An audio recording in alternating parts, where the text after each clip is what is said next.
Good evening. You know, they say public speaking is one of the biggest fears people have and all that, but I just want to say, you know, when you're amongst family, hey, they accept you for who you are. So it makes it a lot easier to get up here. You know, you don't worry about what people think of you, because at the end of the day, I know you love me. So I appreciate that. Tonight I want to talk about a story that I think we're all familiar with, but I chose something that I like, and I like this story because I think all the people in this story are relatable to me, at least. This is a story of Jesus and the woman that's caught in adultery. So what we're going to do tonight, we're going to look at, first we're going to look at the Pharisees, and then we're going to look at the woman, and then we're going to look at Jesus, and then we're going to see how that relates to us. So let's turn to John chapter 8.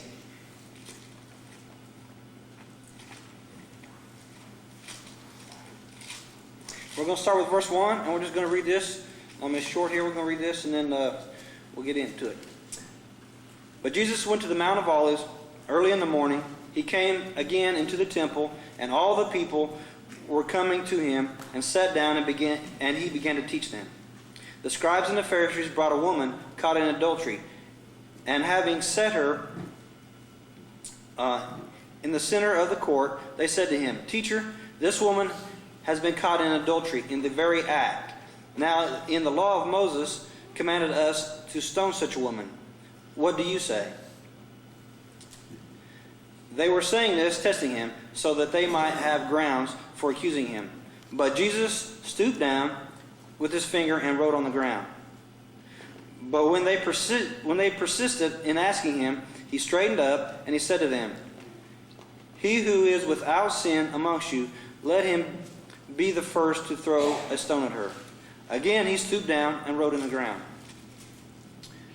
When they heard it, they began to go out one by one, beginning with the older ones, and he was left alone, and the woman, where she was in the center of the court. Straightening up, Jesus said to her, "Woman, where are they? Did no one condemn you?"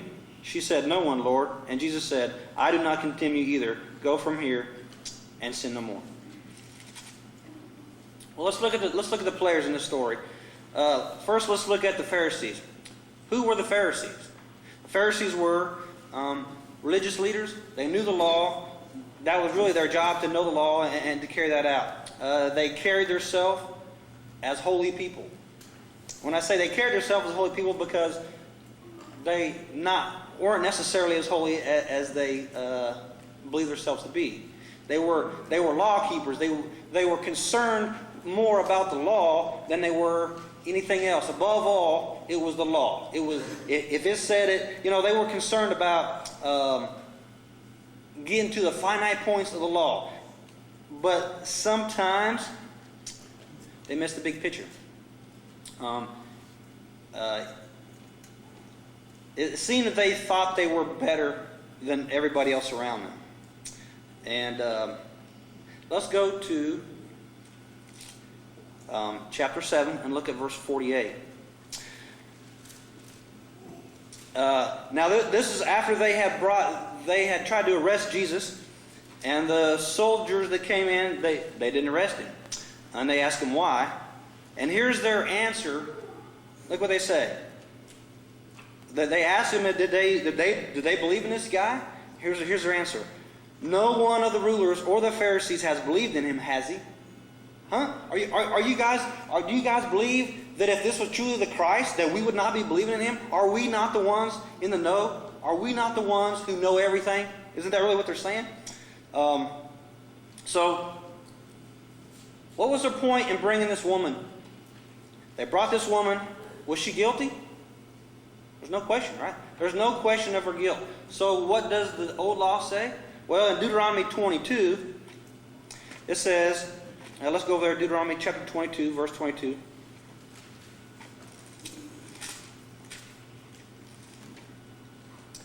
It says, "If a man is found lying with a married woman, then both shall die.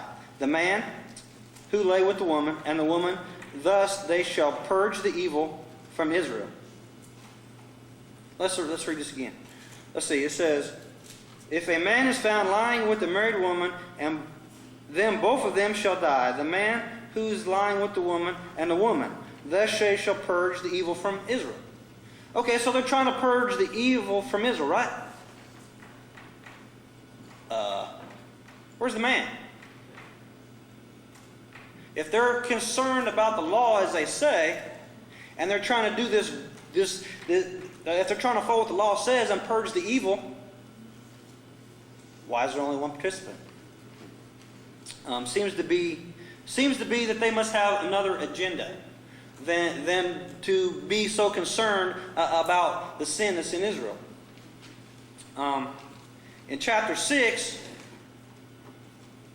in verse 6 of John, we see what that agenda is. They're trying to catch Jesus. That is their goal. They're not worried about the woman. They're worried about Jesus and how they can trap him. If we look in a previous chapter, in chapter 7, if you look at verse 32, they've already tried to arrest Jesus. They want him gone. What is their agenda? They're more concerned about Jesus and that he is interrupting their place of authority. Not only that, but they are trying to keep peace, because if they do not, the Romans will come in and take away all authority. So here's what their real agenda is. We need to get Jesus gone. We need to trap him. And so, what do? They ask him a question. Let's look at that question. They ask, what do you say we should do with this woman? Well, if he doesn't say you should stone him, then what? He's going against the law. He can't do that. If he says they should stone her, he goes against the Roman law. The Jews do not have the authority to put someone to death. So they're trying to catch him in a spot that he can't get out of. But what do? They use the woman as a pawn. They have no care, no thought for this woman. They are not concerned that here's a woman who is caught up in sin, who is going to face death. They don't show her any mercy. They show her no sympathy. What do? They are on their agenda. That is their primary concern, is not the woman, but what is their agenda. So, they probably are justifying their actions. I don't know if you guys have ever done that. I've justified my actions before. It's pretty easy to justify what we do to ourselves, isn't it? Look what they're trying to do. They're trying to save Israel. They're not worried about this woman. This woman just in the way. Their main concern is get rid of this Jesus guy who's disturbing us all. And if this woman has to be in the way, if we have to humiliate her, so be it. You know, the ends justify the means, right?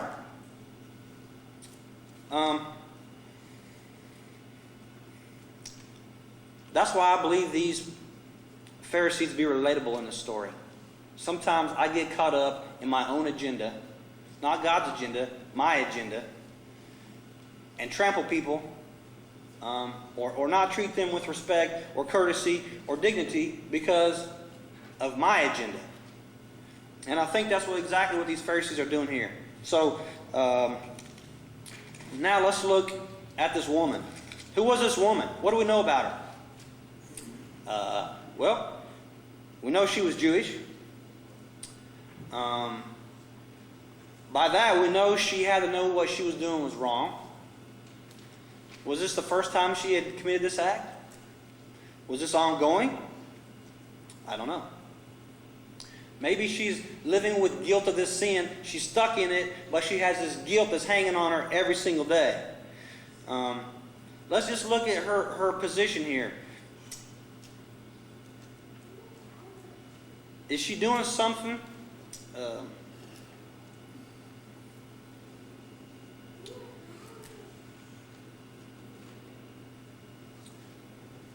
How is it that this woman, who is a Jewish woman, who knows the penalty for this sin, which is going to be death, how is it that she carries this out?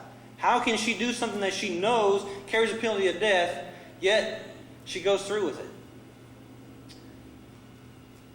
You know, she's justifying it to herself somehow. That she won't get caught. It's going to be okay. I deserve this. I need this. Someone's treated me badly. Well, whatever. You know that in her mind, she's justifying the sin that she's in. Why do we know that? Haven't we all been there? Haven't we all justified what we're doing?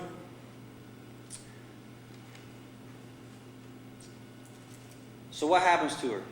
Well, she's dragged into the temple. How many people are there? Look at verse 2. It says all the people were coming to Jesus. Where's she at? She's thrown right in the middle of this area, in the middle of the temple where everybody can see. I want you to think about this woman. What's she wearing? We don't know, but probably not the attire that she would normally have had on if she was planning to go to the temple. Right? If we look at the Pharisees and their agenda, do you believe that they waited for her to put the proper clothing on to take her to the temple? I don't think so. I would say that she is underdressed for the occasion. That she's lucky to have whatever she has on. And now everybody's looking at her. She's ashamed. She's scared. What's fixing to happen to her? Why is she being dragged there? She knows death is coming. Here she is. She's scared. She's humiliated. She has this guilt in her. She probably feels worthless at this moment.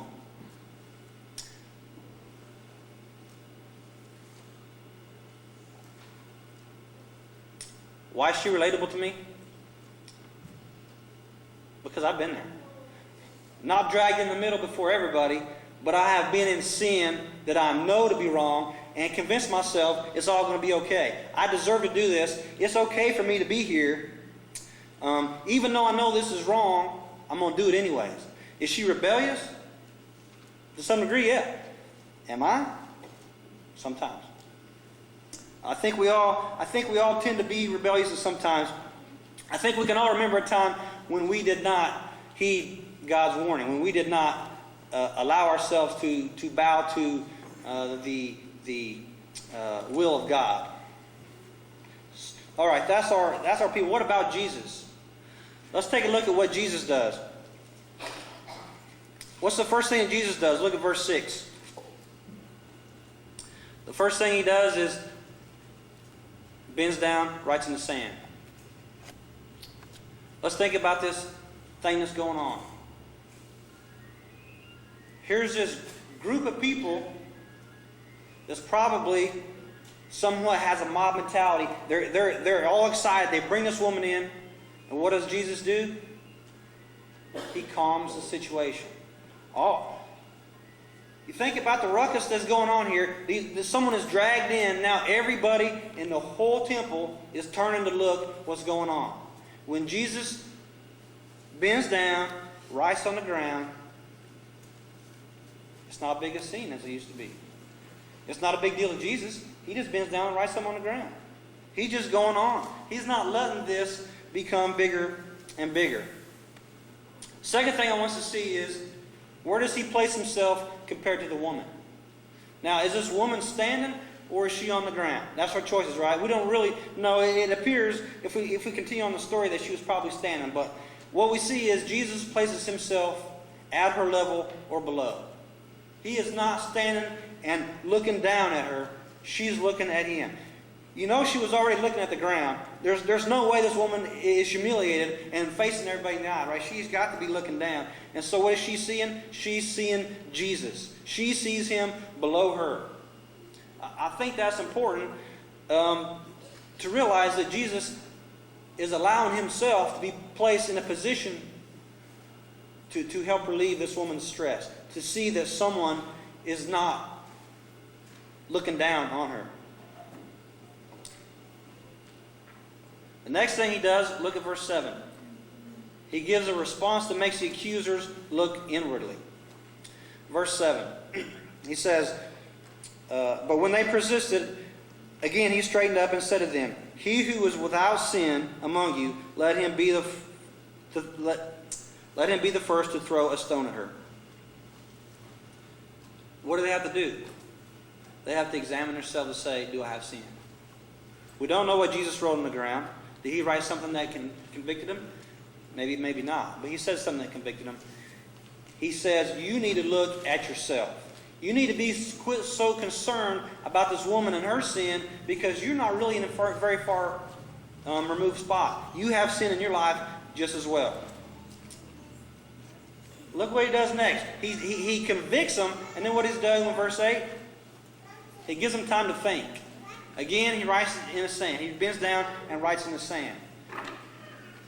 He lets the Pharisees have time to convict themselves. Does Jesus ever convict the Pharisees in the story? No. He lets them do that to themselves. He gives them an opportunity to look inside, gives them time. You know, what happens when there's silence in a conversation? Or you get this awkward spot, and what do you have to do? You got to think. That's what he makes them do. The next thing he does is he shows mercy and compassion to this woman. Who is there to condemn her at the end of the story? No one. What happened to her? The people that were condemning her, they all walked away.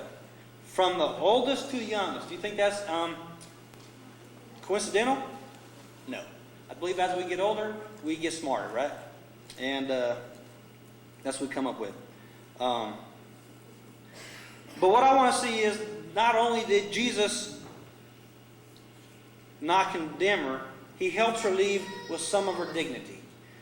Now all these accusers are gone. All these people that were looking at her, not just the Pharisees that were on her, but all these people in the temple that are looking at her, does she look guilty? Must not have been a big deal. She gets to go free. They left. So that's the compassion thing that I want to see. Not only does he save her, but he helps her in her emotions. So what is it that she deserved? She deserved death, right? Law says she deserves death. That's what she deserved. That's not what she got.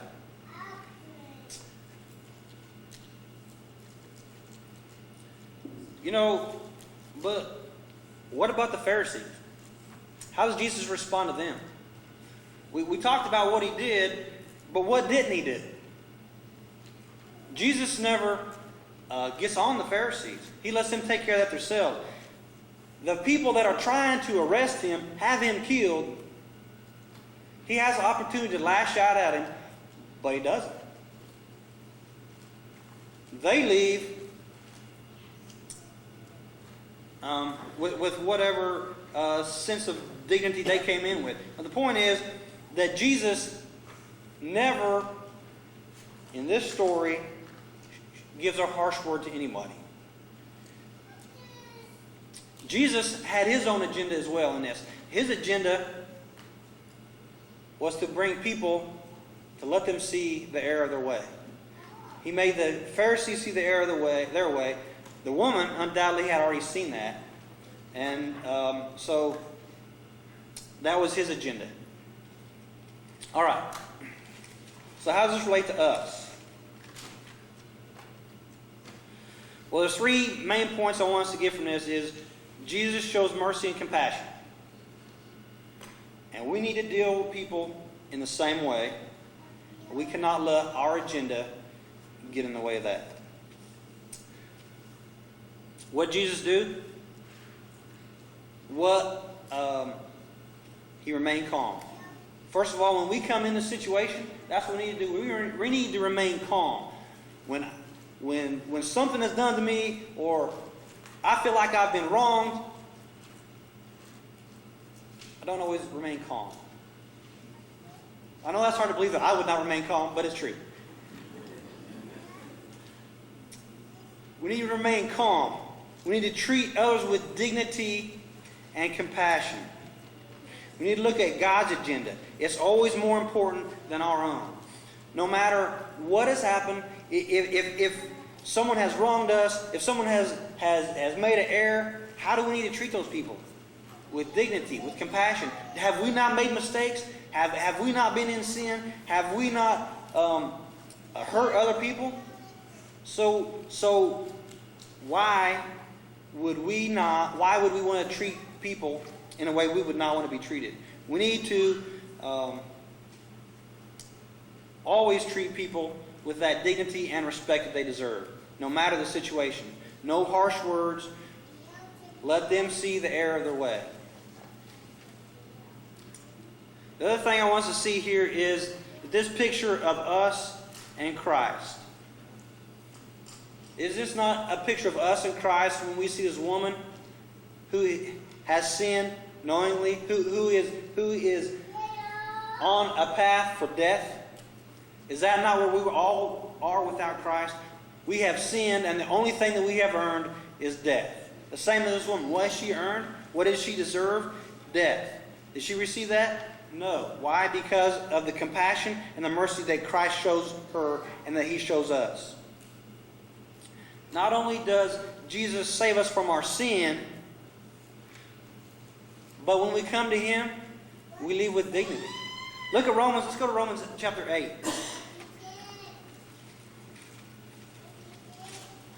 Let's remember how we come to Jesus. We come to Jesus, people that are hurting, people that are lost, people that are destined for death.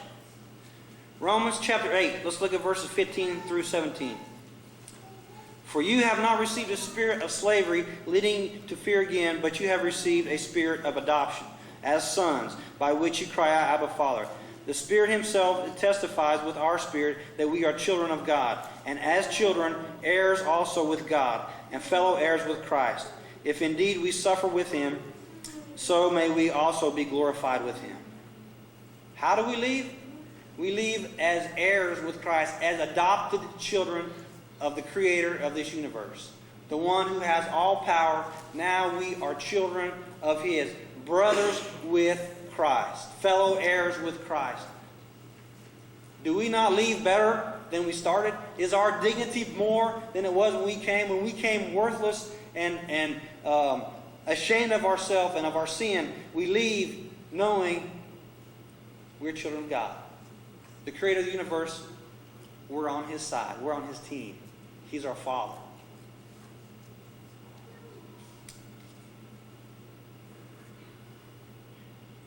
Even when we reject God's love, His guidance, He's there for us. He's ready to redeem us from whatever result that our decision has got us into. Whatever position our decision not to follow Him got us into. He's still there for us. When we mess up and we make this disaster out of our life, He's still there. I want to close with just something that Max Lucado wrote. He said, "You come before the judgment seat of God full of rebellion and mistake. Because of His justice, He cannot dismiss your sin, but because of His love, He cannot dismiss you. So, in an act which stunned the heavens, He punished Himself on the cross for your sin. God's judgment and love are equally honored, and you, God's creation, are forgiven." We serve a God who loved us enough to get us when we did not deserve it, who would allow His Son to come to this earth and suffer and be this great example to us because He loved us. We have an example of Christ being compassionate to others, always showing compassion and care for others. How can we serve a God who loves us so much and not show that compassion to others? So, tonight, if you have not come into a relationship with Jesus Christ, you don't know Him and the great compassion that He has for you, you have the opportunity to come forward as we stand and sing and take care of that.